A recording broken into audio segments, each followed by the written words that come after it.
ఈ వీడియో చాలా చిన్న ఉంటుంది, కానీ దీని అర్థం అనంతమైనది. అదేంటంటే, నేను ఒక వీడియో చూసిన. ఆ వీడియోలో ఇట్లా చెప్తాడు, నీకు ఏ దేవుడు కనిపించిండు? నువ్వు పుట్టినప్పటి నుంచి నీకు ఏ దేవుడు కనిపించింది చెప్పు? ఎవ్వరూ కనిపించలే. నీకు కష్టం వచ్చినప్పుడు ఏ దేవుడు వచ్చి ఆదుకున్నాడు చెప్పు? నీకు బాధ వచ్చినప్పుడు ఏ దేవుడు వచ్చి ఓదార్చింది చెప్పు? ఎవ్వరూ ఓదార్చరు. నీ కంట్లో నీళ్ళు వస్తున్నప్పుడు ఏ దేవుడు వచ్చి తూర్చింది చెప్పు? ఎవ్వరూ తోడలే.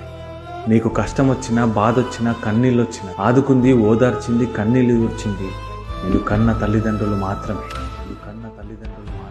అంత గొప్పటి కన్న తల్లిదండ్రులకి నువ్వు గుడి కట్టకపోయినా పర్లేదు, కానీ గుడి ముందు అడుక్కునే పరిస్థితి మాత్రం తీసుకురాకు అని చెప్పాడు. ఎంత గొప్ప మాట చెప్పాలి. వాళ్ళకి గుడి కట్టకపోయినా పర్లేదు, గుడి ముందు అనాథల అడుక్కునే పరిస్థితి తీసుకురాకు అని చెప్పిండు. దీన్ని అర్థం చేసుకున్నవాడి జీవితం కూడా అనంతం. గుర్తుపెట్టుకో.